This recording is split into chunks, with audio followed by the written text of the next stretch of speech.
Assalamualaikum teman-teman semuanya.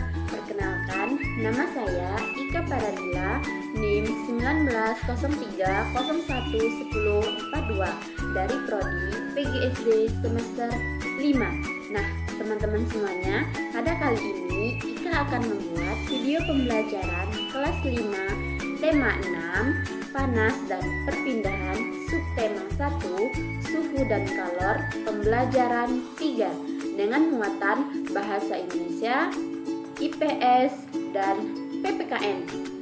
Nah, video pembelajaran ini yang diajukan sebagai salah satu tugas mata kuliah manajemen berbasis sekolah dengan dosen pengampu Ibu Sonia Yulia Priska, MPD, Fakultas Keguruan dan Ilmu Pendidikan Universitas Darmas, Indonesia. Nah, adapun KI ataupun kompetensi inti pada kelas 5 yaitu yang pertama, menerima, menjalankan, dan menghargai ajaran agama yang dianutnya. Yang kedua, menunjukkan perilaku jujur, disiplin, tanggung jawab, santun, percaya diri, peduli, dan bertanggung jawab dalam berinteraksi dengan keluarga, teman, guru, tetangga, dan negara. Yang ketiga, memahami pengetahuan faktual, konseptual, prosedural, dan metakognitif pada tingkat dasar dengan cara mengamati, menanya, dan mencoba berdasarkan rasa ingin tahu tentang dirinya, makhluk ciptaan Tuhan dan kegiatannya, serta benda-benda yang dijumpainya di rumah, sekolah, dan di tempat bermain. Nah, yang keempat yaitu menunjukkan keterampilan berpikir, bertindak kreatif, produktif, kritis, mandiri, kolaboratif, dan komunikatif. Dalam bahasa yang jelas, sistematis, logis, dan kritis. Dalam karya yang estetis, dalam gerakan yang mencerminkan anak sehat, dan tindakan yang mencerminkan perilaku anak sesuai dengan tahap perkembangannya. Nah, selanjutnya yaitu adalah KD atau kompetensi dasar. Yang pertama, bahasa Indonesia dengan KD 3.3 yaitu meringkas teks penjelasan atau eksplanasi dari media cetak ataupun elektronik. Yang kedua, 4.3 menyajikan ringkasan teks penjelasan eksplanasi dari media cetak atau elektronik dengan menggunakan kosakata, baku, dan kalimat efektif secara lisan, tulis, dan visual. Nah, yang kedua yaitu adalah IPS dengan KD 3.2 yaitu menganalisis bentuk-bentuk interaksi manusia dengan lingkungan dan pengaruhnya terhadap pembangunan sosial, budaya, ekonomi, masyarakat di Indonesia. Nah, yang 4.2 menyajikan hasil analisis tentang interaksi manusia dengan lingkungan dan pengaruhnya terhadap pembangunan sosial, budaya, dan ekonomi masyarakat Indonesia. Pada muatan PPKN yaitu dengan KD 1.2 menghargai kewajiban, hak, dan tanggung jawab sebagai warga masyarakat dan umat beragama dalam kehidupan sehari-hari. Yang 2.2 menunjukkan sikap tanggung jawab dalam memenuhi kewajiban dan hak sebagai warga masyarakat dalam kehidupan sehari-hari. Nah, yang 3.2 yaitu memahami hak, kewajiban, dan tanggung jawab sebagai warga dalam kehidupan sehari-hari. Yang 4.2 menjelaskan hak, kewajiban, dan tanggung jawab sebagai warga masyarakat dalam kehidupan sehari-hari. Itulah KD pada 3 muatan pembelajaran. Selanjutnya yaitu adalah indikator. Indikator 3 bahasa Indonesia 3.3.1 yaitu menyimpulkan teks penjelasan atau eksplanasi dari media cetak ataupun elektronik. Yang indikator 4.3.1 membuat ringkasan teks penjelasan atau eksplanasi dari media cetak atau elektronik dengan menggunakan kosakata, baku, dan kalimat efektif secara lisan, tulis, dan visual. Selanjutnya yaitu adalah indikator muatan IPS. dengan 3.2.1, yaitu menguraikan bentuk-bentuk interaksi manusia dengan lingkungan dan pengaruhnya terhadap pembangunan sosial, budaya, dan ekonomi masyarakat Indonesia. Yang kedua, 4.2.1, yaitu menunjukkan hasil analisis tentang interaksi manusia dengan lingkungan dan pengaruhnya terhadap pembangunan sosial, budaya, dan ekonomi masyarakat Indonesia.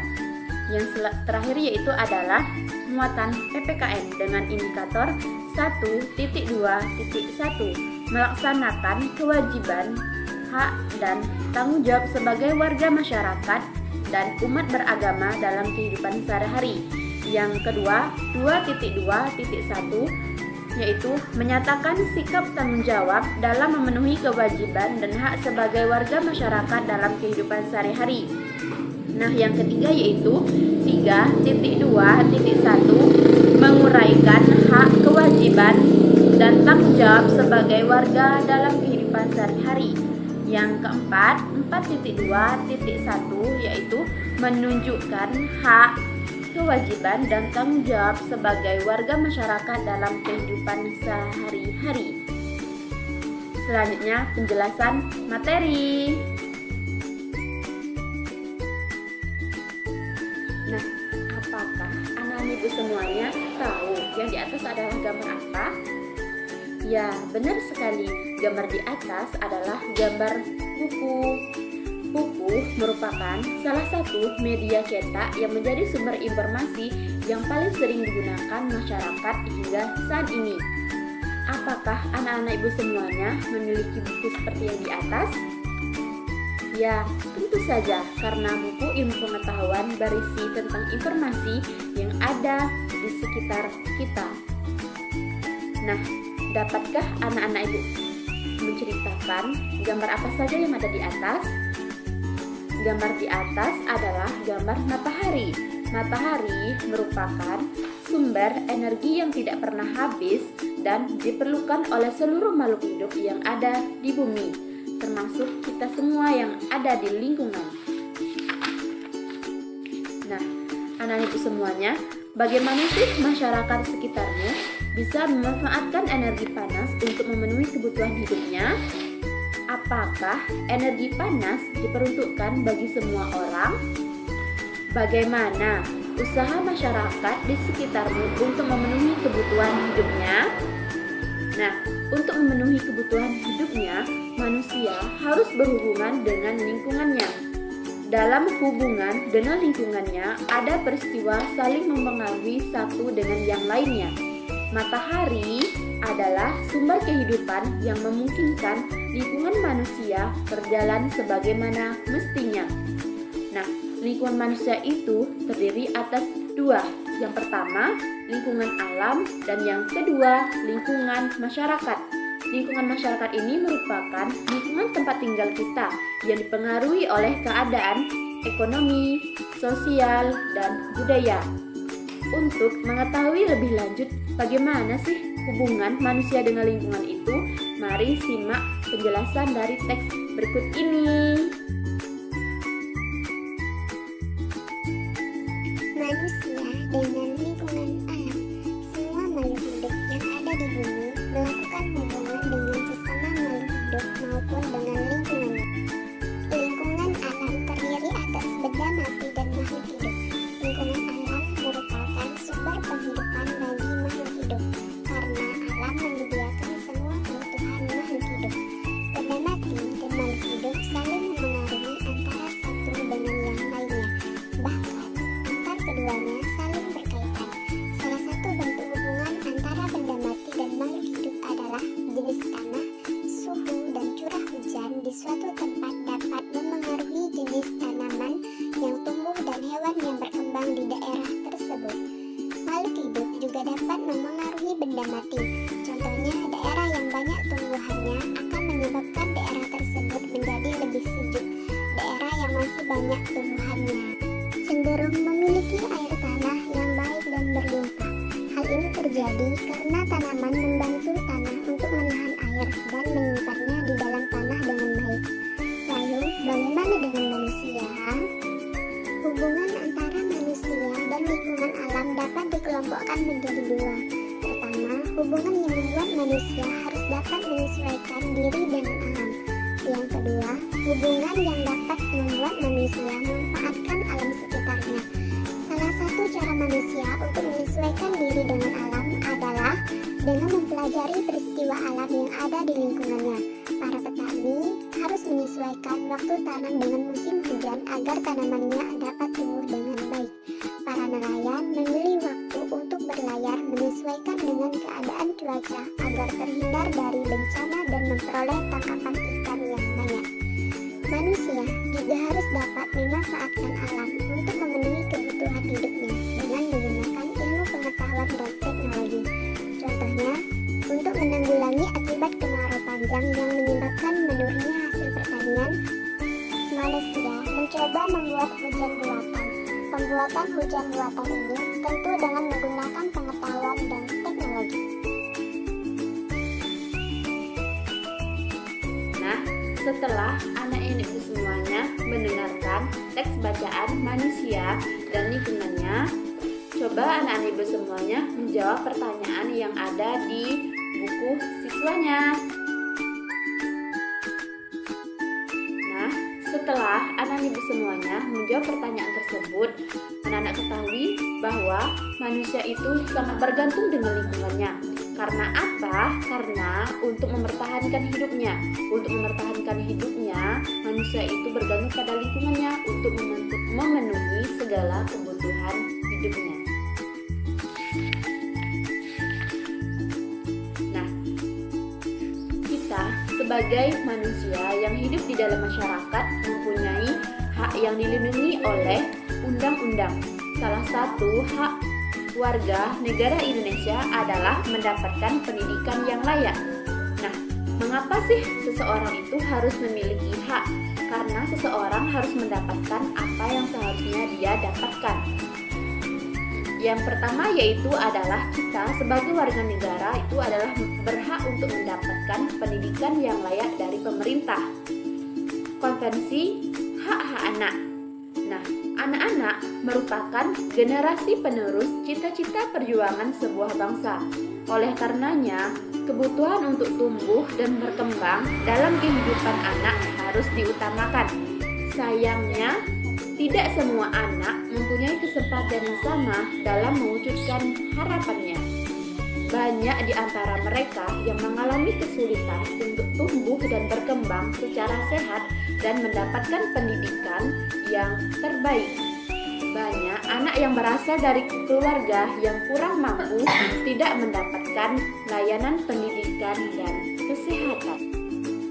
Tak hanya itu, akibat perang dan pertikaian yang terjadi di beberapa negara menyebabkan banyak anak yang menjadi korban. Hak mereka semuanya terabaikan sehingga anak menjadi korban kekerasan. Oleh karenanya, Perserikatan Bangsa-Bangsa atau PBB mengesahkan Konvensi Hak-Hak Anak atau Convention on the Rights of the Child pada tanggal 20 November 1989. Konvensi ini bertujuan untuk memberikan perlindungan terhadap anak dan menegakkan hak-hak anak di seluruh Indonesia. Konvensi Hak Anak merupakan sebuah dokumen yang dibuat oleh Perserikatan Bangsa-Bangsa ataupun PBB yang secara resmi memberikan hak-hak kepada anak-anak sedunia. Dokumen ini telah diratifikasi atau disetujui oleh hampir seluruh pemimpin negara yang ada di dunia. Indonesia menjadi salah satu negara yang mendukungnya pada tahun 1996. Nah, apa saja sih hak anak menurut Konvensi Hak Anak itu? Menurut Konvensi Hak Anak dikelompokkan menjadi 4 golongan. Nah, yang pertama yaitu adalah setiap anak berhak untuk kelangsungan hidup, hak untuk melestarikan dan mempertahankan hidup, dan hak memperoleh standar kesehatan tertinggi dan perawatan yang sebaik-baiknya. Apakah kamu tahu nama lengkap kedua orang tuamu? Apakah kamu tahu asal-usul kedua orang tuamu? Apakah kamu tahu asal-usul keluargamu? Setiap anak berhak tahu keluarga dan identitas dirinya. Yang kedua yaitu adalah hak perlindungan. Perlindungan dari diskriminasi, eksploitasi, kekerasan, dan keterlantaran. Kamu memiliki hak yang sama dengan anak-anak yang lain untuk melakukan kegiatan keagamaanmu atau melakukan kegiatan perayaan tradisimu. Sebagai seorang anak, kamu belum boleh bekerja dan kamu berhak diperlakukan secara baik tanpa adanya kekerasan. Yang ketiga yaitu adalah anak berhak untuk tumbuh kembang, hak memperoleh pendidikan dan hak mencapai standar hidup yang layak bagi perkembangan fisik, mental, spiritual, moral, dan sosial. Kamu memiliki hak untuk sekolah, mendapatkan tempat tinggal, mendapatkan makanan dan minuman yang layak. Hakmu adalah bermain dan mendapatkan istirahat yang cukup, karena hal itu diperlukan untuk pertumbuhan dan perkembanganmu sebagai seorang anak. Nah, hak anak yang terakhir yaitu adalah hak berpartisipasi, hak untuk menyatakan pendapat dalam segala hal yang mempengaruhi anak. Kamu mempunyai hak untuk mendapatkan informasi yang sesuai dengan usiamu. Kamu juga berhak untuk memberikan pendapat jika itu berhubungan dengan kehidupan sebagai seorang anak. Nah, jadi anak ibu semuanya, anak-anak ibu sebagai anak-anak mempunyai hak yang dilindungi oleh pemerintah dan disebut dengan Konvensi Hak-Hak yang telah dibuat oleh Perserikatan Bangsa-Bangsa ataupun PBB. Hak tersebut ada 4 yang seperti Ibu jelaskan tadi. Yang pertama yaitu adalah hak kelangsungan hidup, yang kedua hak perlindungan, yang ketiga hak tumbuh kembang, dan yang keempat hak berpartisipasi.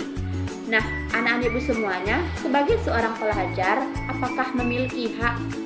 Tentu saja, sebagai seorang pelajar, anak-anak ibu semuanya mempunyai yang namanya hak.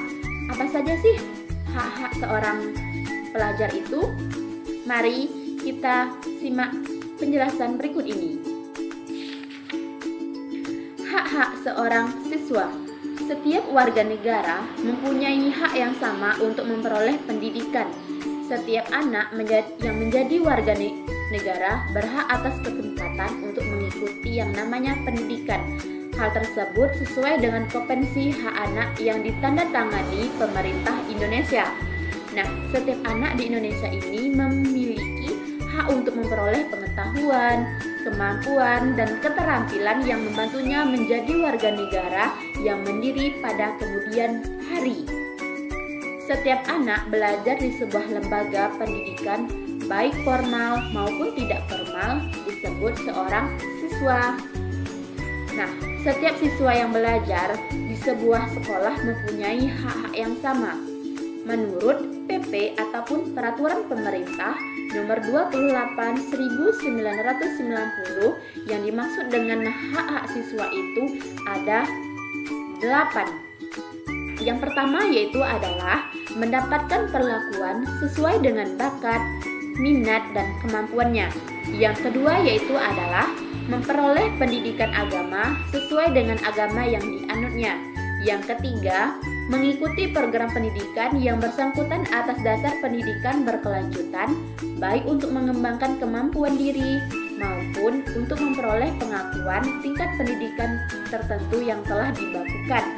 Yang keempat, mendapatkan bantuan fasilitas belajar, beasiswa, atau bantuan lain sesuai dengan persyaratan yang berlaku.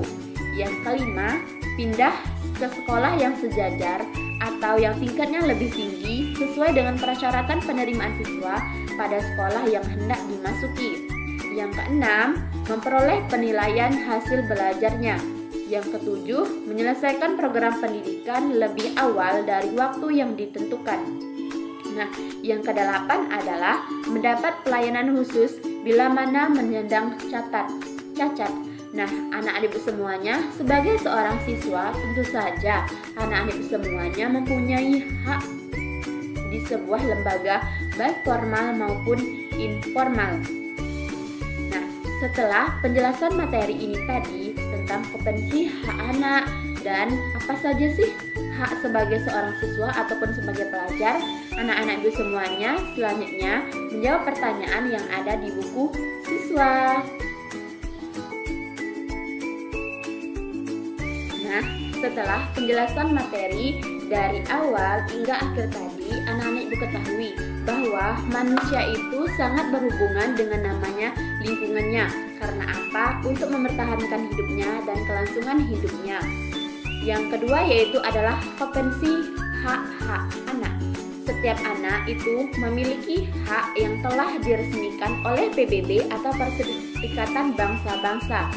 Dan sebagai seorang pelajar ataupun siswa, tentu saja anak-anak ibu semuanya memiliki hak-hak yang harus ia dapatkan. Sekian video pembelajaran pada hari ini dari ibu. Apabila ada kesalahan, ibu mohon maaf. Dan ibu akhiri dengan wabillahi taufiq walhidayah. Assalamualaikum warahmatullahi wabarakatuh.